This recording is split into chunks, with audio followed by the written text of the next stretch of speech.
Omega TV UK offers something for every taste and interest. We take pride in being a channel for everyone, emphasizing culturally rich content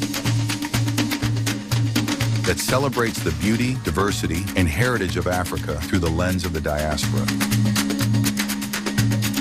Our mission is to promote inclusivity while delivering entertainment that resonates with a broad and dynamic audience. Stay tuned to Omega TV UK, the station known for its vibrant and culturally enriching content. Together, let's explore and celebrate the essence of Africa and its global influence. Omega TV UK, connecting cultures, inspiring minds. Omega TV UK, your global media channel. African stories and global perspectives. Immerse yourself in inspirational and engaging content that speaks to everyone. From captivating talk shows and thought-provoking documentaries to live events, sports, music, and lifestyle programming. Omega TV UK offers something for every taste and interest. We take pride in being a channel for everyone, emphasizing culturally rich content that celebrates the beauty, diversity, and heritage of Africa through the lens of the diaspora. Our mission is to promote inclusivity while delivering entertainment that resonates with a broad and dynamic audience.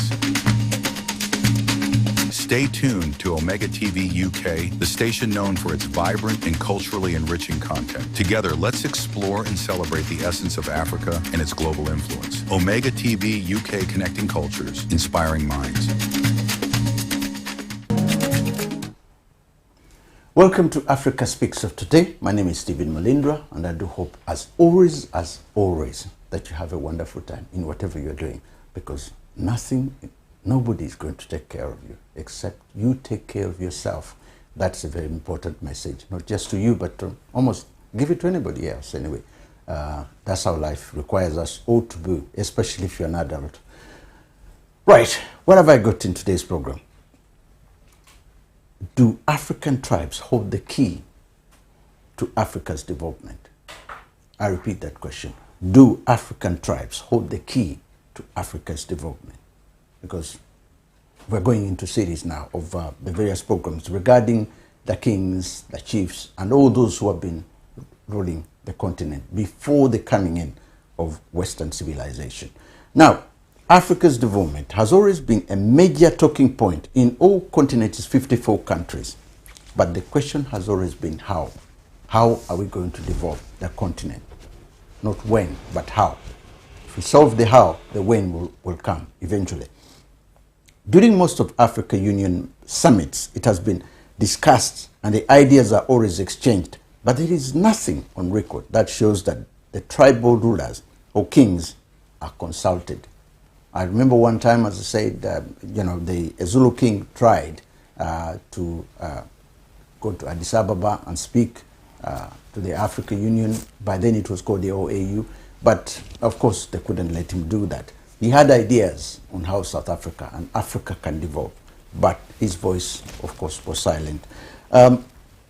Is this the time to include them in all countries' development? In all countries' development, can we start hearing these silent voices?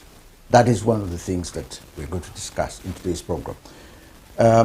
With me in the studio is a lady by the name of Daisy Byaruhanga. Amoti, what's the other name? Amoti, that's yeah, Impako. Amoti, that's Impako. it. Impako. Yeah. Okay. The representative of the Omukama of Bunyoro-Kitara in the UK. Welcome to the program. And I have to say, Bunyoro-Kitara, by the way, is a kingdom in Western Uganda. And it is, I don't know, ever since, it's been in existence since the 16th or 17th century. Established, as we'll get the history from her. And its most famous son is Kabalega, who did quite a lot in terms of fighting the British, together with the king of Buganda called Mwanga. That is the history of Uganda in a way, to try to fight the British years and years ago when the British first arrived in Uganda, because they wanted to establish themselves. But at the same time, the kings knew they were losing their leaderships once these people take hold, as we all, as they did to almost so many parts of Africa.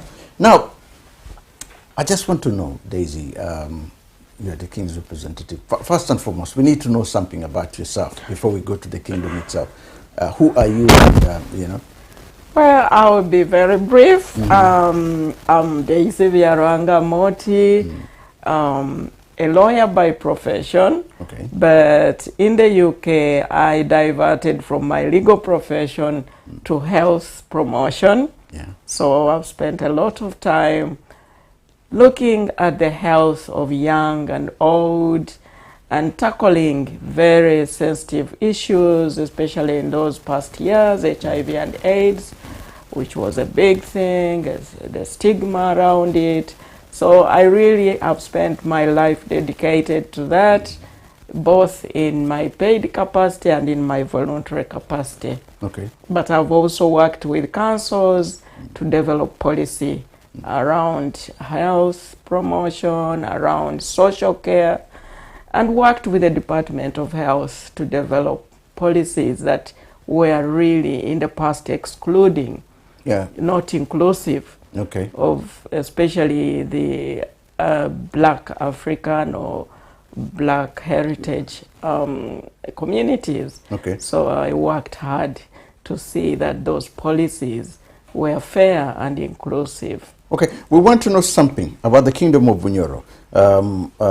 We've read a lot about it, especially me, and I think other people have read a lot about it. But what's going on in Bunyoro at the moment?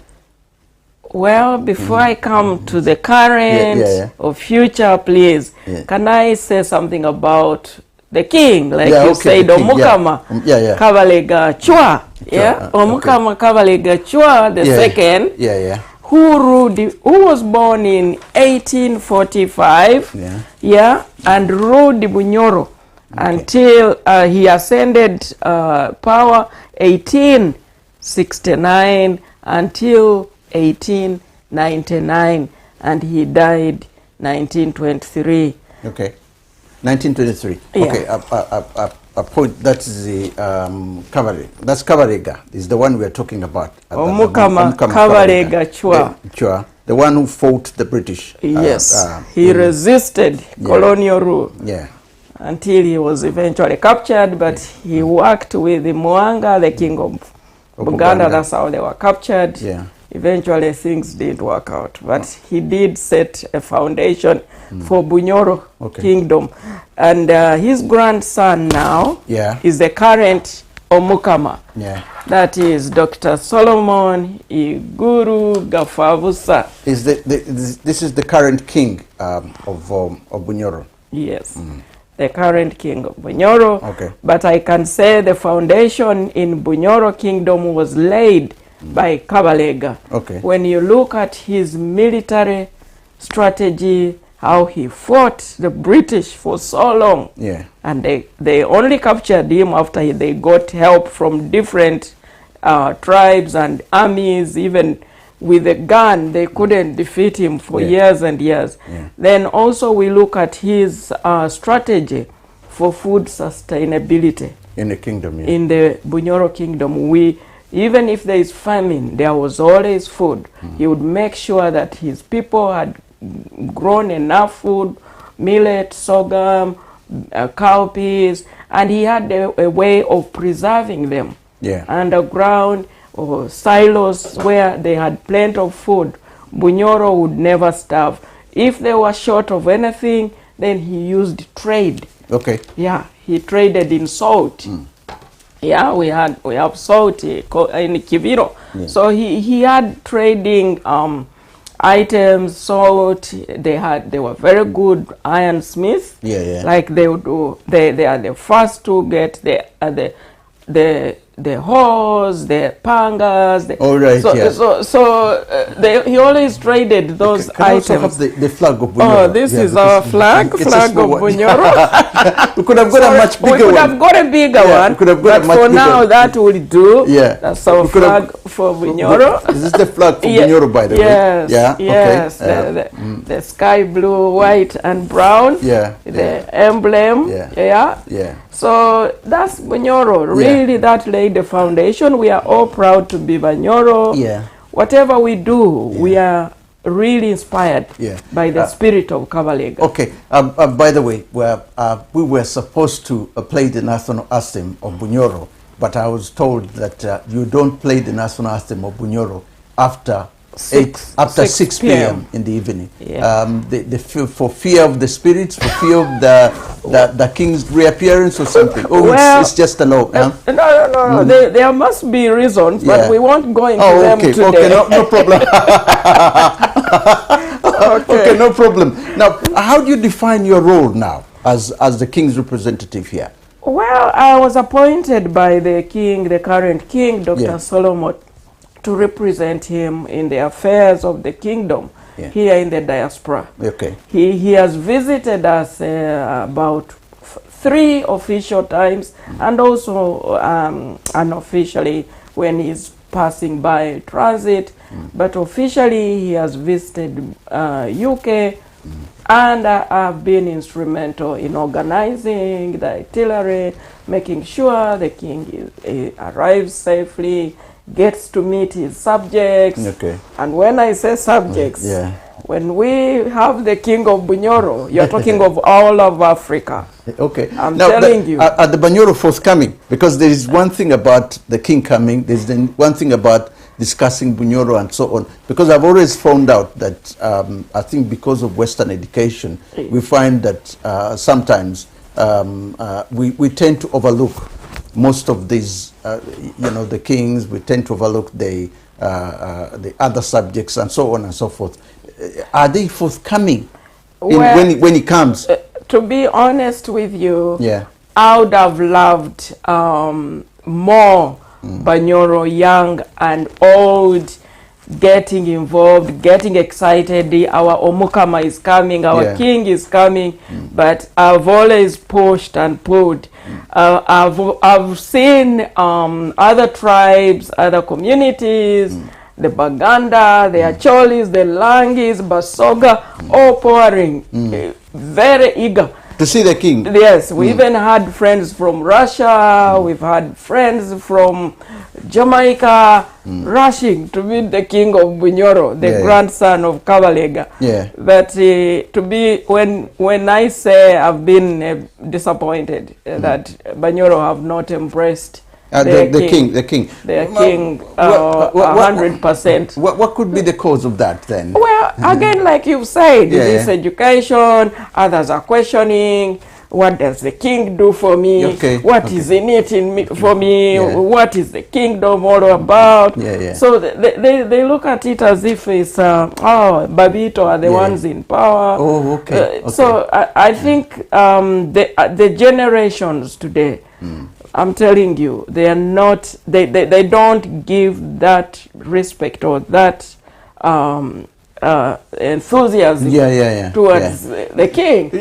Maybe you should blame the parents. The parents should be the ones that are not enthusiastic in bringing them together. I'm not sure whether it's to do with the parents, because really when we were growing up, all the schools in Bunyoro taught us about Bunyoro kingdom. We learned Runyoro language. We learned Runyoro culture. We learned, my father served the kingdom for over 20 years. But you cannot tell me that I come here and then I say I don't want to know about the king. In a way, it may be. Maybe when they were at home, their parents did not show that respect. But others have just used the education. I'm land, I have my house. What do I need the king for? But I'm really encouraging that this is the time for us to find our roots, to go back and appreciate that we are Bunyoro. And this is our make. This is what has made us. It's who you are. What we are. Yes. It's who you are.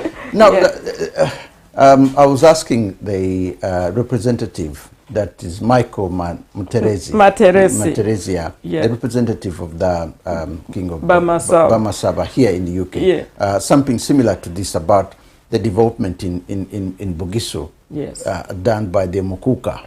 And obviously he said a lot, but there is that bit of saying that, look, I think there's a limited in what he's supposed to do, because the main, he can't he's restricted by the central government in what he can do. Now, I don't know whether Bunyoro has something similar, because there was a talk when the Omukama was talking about, okay, you found this oil, it's in our land, and we need to be getting a certain percentage of Bunyoro and so on. Yes. And I know you are not a politician. I don't want to put you into a sport, but somewhere along the way, I just want to know what the king has done in terms of achievements in Bunyoro, in terms of schools, roads, and so on. Well, the king, even before the discovery of oil in Bunyoro, the king worked hard to set up the new agenda, the new Bunyoro, looking at improving education, looking at our schools, and he really presented the case for Bunyoro. With he said, how can the whole of Bunyoro not have a university? How can the whole of Bunyoro not have a nursing school? And during his regime, his era, all these have come in place. Right now, the University of Bunyoro is happening. But after many years of raising the need for a university, and then also the king is headed the nursing school in Hoima. He has also looked at so many schools that were really suffering, and raised the need for those schools, and why our girl child were dropping out of school. The couch of saying don't educate a girl child, she's going to be married, and you lose all that money. So the king always emphasized the need for girl child education, supported by his queen, Omugo.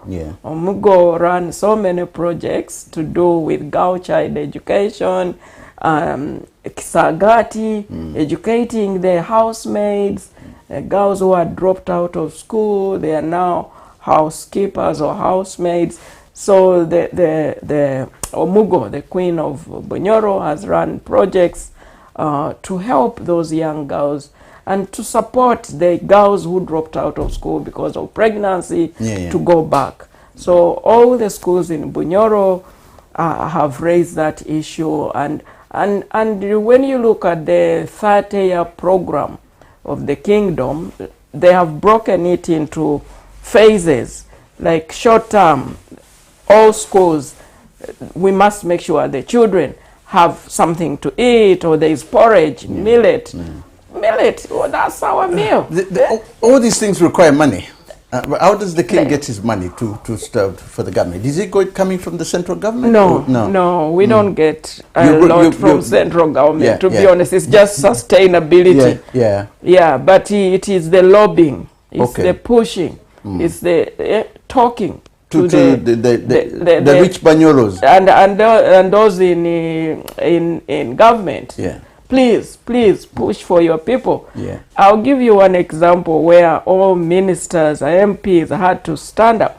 Bunyoro history had been forgotten, removed, intentional on the national standards.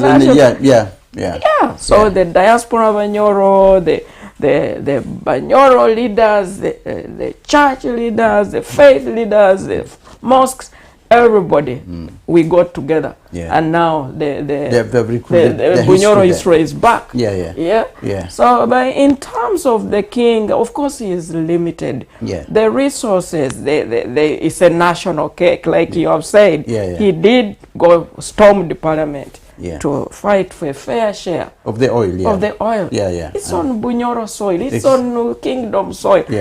But how can my Bunyoro wait to sell a jaka, fene, jackfruit, to people who are passing the road? So he has fought a lot, and I can see, together with his prime minister, or Katikiro, we call our, you also call him Katikiro. We call him Katikiro, Prime Minister, the cabinet, they've all looked at the plan, how Bunyoro can benefit from this oil. So I can see employment of youth, young people are getting into jobs. There are jobs specifically that are going to the Bunyoro from the area. Yeah. Yes, okay. In oil. Then there is a new development right now. We have been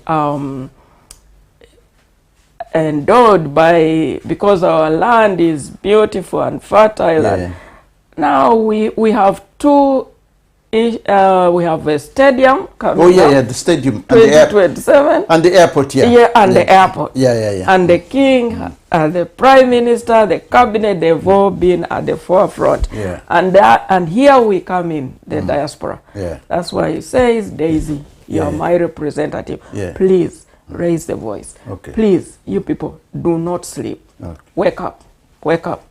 Come back home. Look at the people at home. Don't give them fish.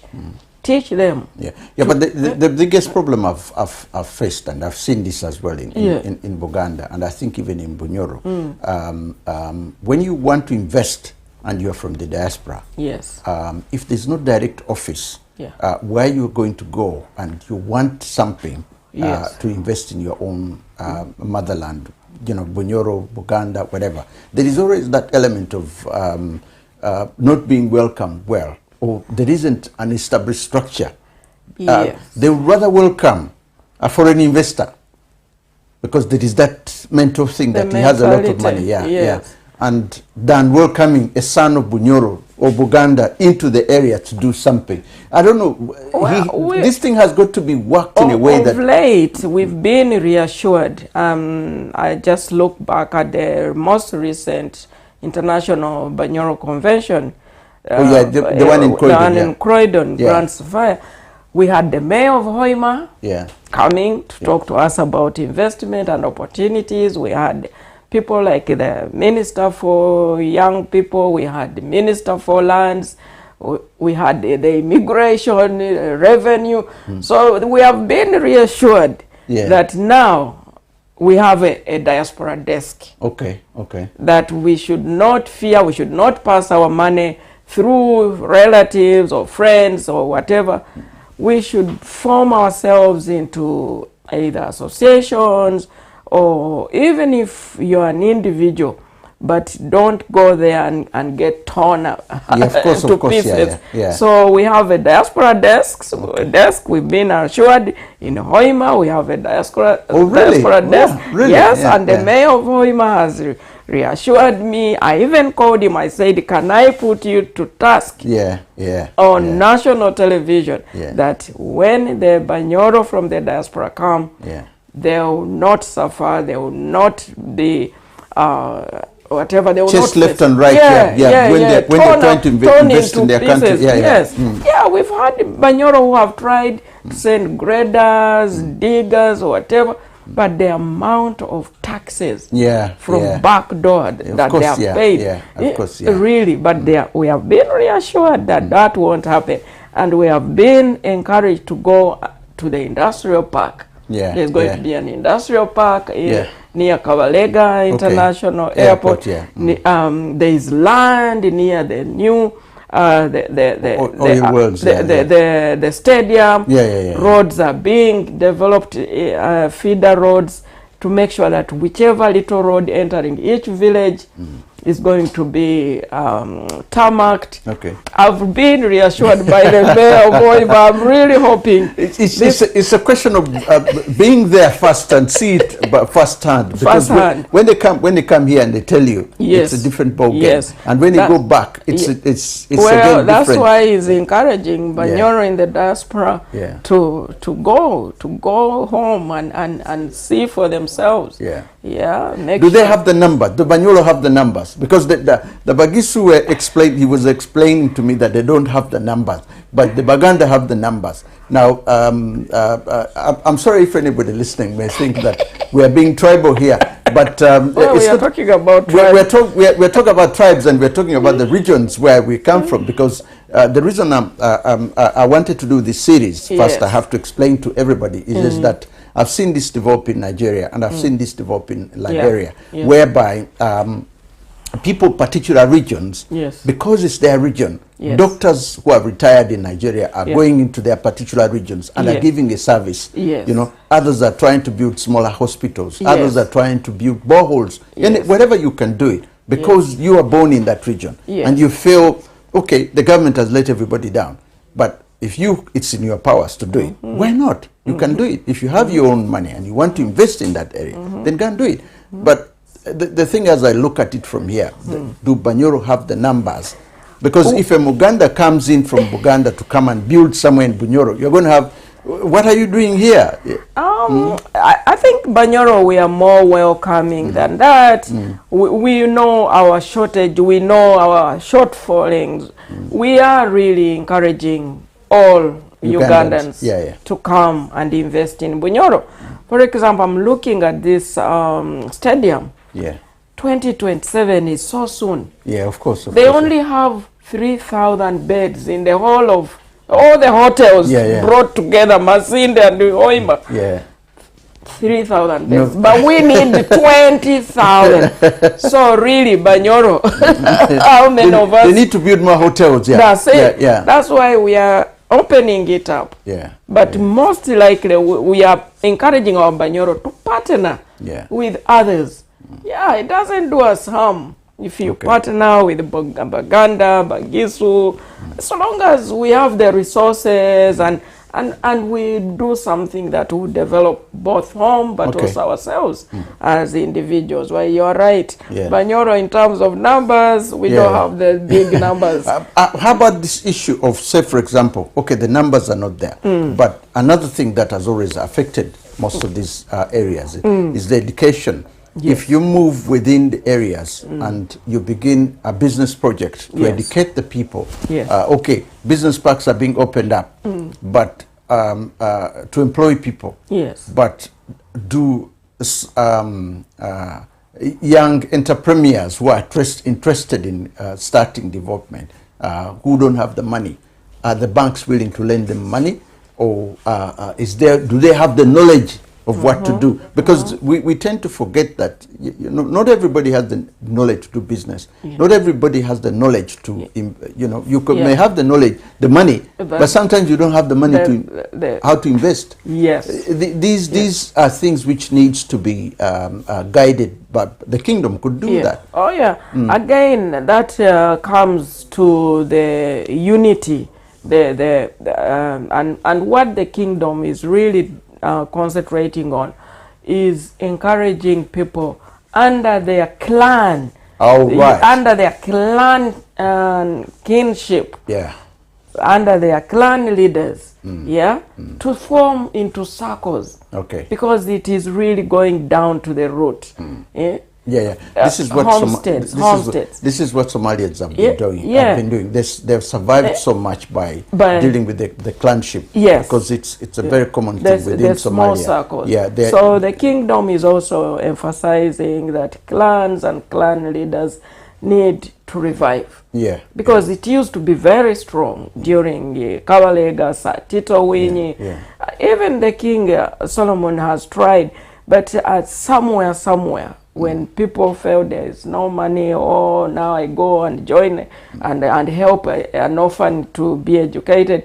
But the kingdom is looking at it that if the clans get together, form circles, pool the money, put something in. Of course, it's what is helping Somalia, by the way. But then again, I have to look at, I've always been drawn with the central government sometimes. I know. Is that when encouragement comes into schools, because schools are owned, most of them, by the government. Now, when you want to do some projects within the school structure, does the king have the power? People can go as motivational speakers, or can go and say, now you're talking about the university, and try and say, this is our area, this is what we want. Is that power there, even within the minister of Bunyoro, who deals with the land, or Mr. Bunyoro, who deals with the finances, and so on? Yes, the will is there, the willpower is there. And also, I think the government is central government is beginning to realize Okay. that they do need the grassroots. They need to work with the grassroots. So yes, the king, the kingdom, they have a big role to play. Yeah. They have a big role to play, and I'm seeing all the curriculum that had been removed, the cultural, the language, they're coming back. They're coming back into Bunyoro schools. Now, I don't know whether you're aware of you have the king's plans for the youth, because you have already talked about the youth. Because Bunyoro, like the rest of Uganda and other parts, you've got about 70% of the youth in Bunyoro. Yes. And then you have the other 30%, which are, elderly people. Yes. And those who are maybe retired and, they're not elderly as such, but are into a different state. Yes. But then it's the youth population, which is affecting the whole of Africa at the moment. Yes. Yeah. And the thing is the plans for the youth is always something that has been omitted in so many of these plans from the very beginning. Government has plans, but they are covering the whole country. Yes. Do you know of any plans that the king has? Yes, the kingdom has got the youth in their plans. The kingdom has also encouraged us, the people in the diaspora, to support projects for the youth. For example, we are running a talent, exploring talent in music for young Bunyoro artists. There is going to be a award ceremony called KMG Awards in December. So here in London or no, in Bunyoro? In Bunyoro. Yeah. So the diaspora is also supporting in that way, that these young people, we are telling them it's not only about music, but develop yourself as an individual. Set up yourselves in groups, set up circles, set up unity, get an acre of land, put something in that acre, then you see how you develop each other from there. So, but the kingdom also has a ministry dedicated to the young people. Okay, a full ministry. A full ministry for young people. And well, even central government is also looking at that. We happen to have a minister for the young people and gender to be Munyoro. So hopefully you'll also throw some more. Throw some money in there. But also we are seeing some politicians who have been on the ground, who are looking at scaling up the youth. Scaling up the youth. And we are seeing, I think it takes also leaders, local leaders, to develop and they encourage and bring in ideas. For example, I looked at St. Teresa Nyamigisa. They were celebrating 50 years. That's the school, a girls' school that was set up just to help girl child. But right now, they are concentrating on vocational.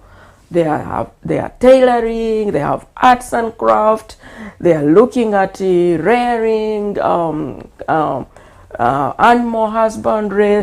They are looking at all this, farming. It's no longer just reading books for the sake of reading. And also that has been encouraged by the kingdom. They've brought in all these ideas into schools. Women are always a major issue, and I should bring this up because it has always been at center somewhere. I said, I've been approached several times and said, look, Stephen, sometimes you don't even discuss women, what's going on. And I said, well, women are my mother is a woman, obviously, and I've got sisters and so on. Honestly. Now, the role of women in the kingdom, right from historically, it is not something that has been discussed so long. Historically, we hear very little about the Bunyoro women, other than knowing that the queen is there. But the role of the women in a modern day Bunyoro, you have mentioned the school and so on. But where are they falling within the kingdom's elites? Are the women coming up in business ventures, in anything? To be honest, this current king has really pushed forward the case for women. And also looking back to our history, we had the only female ruler of Bunyoro. Abakama were always known to be men. Men, of course. But we had the Queen Masamba, who ruled Bunyoro as a woman. And she really fought for women leaders, for women to join the kingdom. And we've seen ministries being appointed gender for gender, girl child minister. The Queen Omugo has also played a big role in highlighting. How about here in London? Have you got, you, of course, yeah, obviously, as a representative, but have you got other women behind you, in the Bunyoro women behind you in terms of what you're doing? Oh, yes, and starting with my own child, I started off by teaching our young Bunyoro children the language. So we have Runyoro lessons on YouTube, TGM UK radio. They have to learn the language. And the king really requested this, that Daisy, I would like our children to learn Runyoro. They need to discover their identity. They need to be proud. Being Bunyoro. Bunyoro or Bunyoro heritage. So we are teaching the language, we are teaching the cultural dances, and through that, the children really learn leadership skills. You get the women. I know you've talked about the teaching, but you get Bunyoro women behind you. Who are following you, because again, this has always been. When I talked to a man and he told me, one Bunyoro fellow, I don't know what his name was. I'm trying to remember now, and he was saying, you can't push somebody who doesn't want to come. When you call somebody and he doesn't want to come, then what do you do? Because in meetings and so on, they said, look. We call them in meetings. They don't turn up. We do this.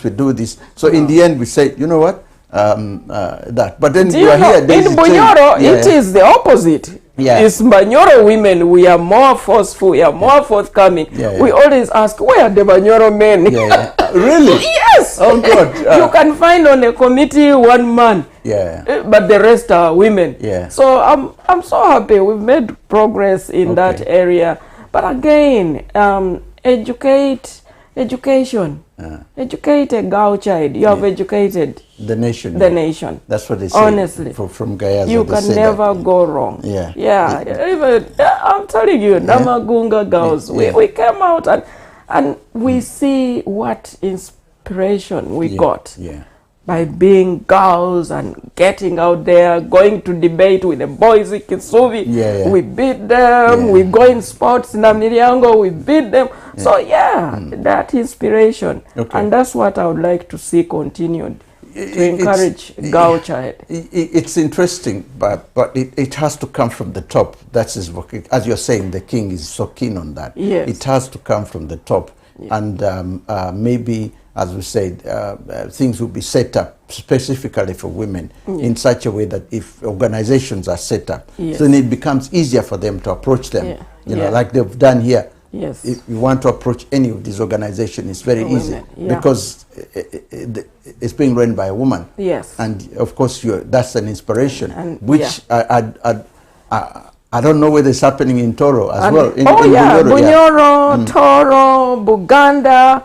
To be honest, I've been impressed by women leaders. Teso, Lango, all the tribes. There is no tribe that has left women behind. No, women, we are at the forefront.